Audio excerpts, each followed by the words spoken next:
La révolution et le développement de l'Internet favorisent de nombreuses transactions dans le cyberespace. Ce développement des transactions s'est aussi accompagné du développement de la criminalité. Ces attaques informatiques ont connu depuis quelques mois une croissance exponentielle, favorisant ainsi plusieurs risques.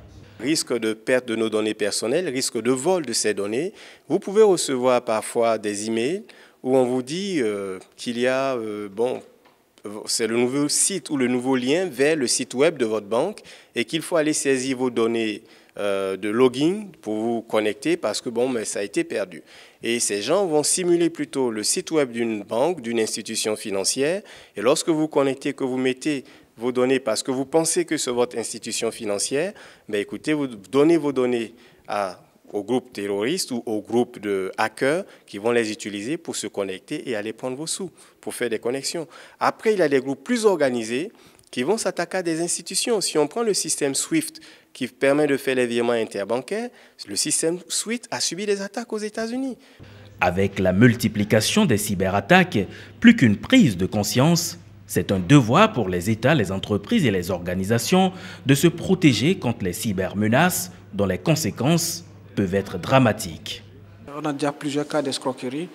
Au Bénin, on parle notamment des Gaiman, mais c'est la forme pratiquement simple de ce qu'on appelle l'escroquerie. Il y a des réseaux très organisés d'escroquerie où on peut par exemple vider votre compte bancaire, où on peut mettre à genoux des institutions financières pourtant très importantes au rayonnement économique d'un pays.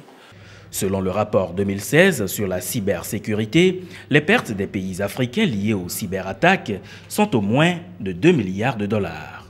Au Bénin, la question préoccupe les gouvernants. Le Code du numérique prévoit aussi le renforcement de la confiance à travers ce qu'on appelle la mise en place de services de confiance. Renforce la protection des populations au niveau de leurs données à caractère personnel.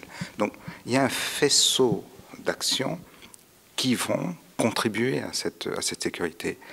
Concrètement, ce qui va se passer, c'est que aussi bien les pouvoirs publics que le secteur privé, je pense aux banques par exemple, aux assurances, vont avoir une obligation de moyens pour lutter contre la cybercriminalité. La loi va leur exiger cette obligation de moyens. Cette première édition de l'Africa Cyber Week va donc contribuer à la protection des sociétés africaines, ce qui devrait favoriser une meilleure sécurité du continent africain.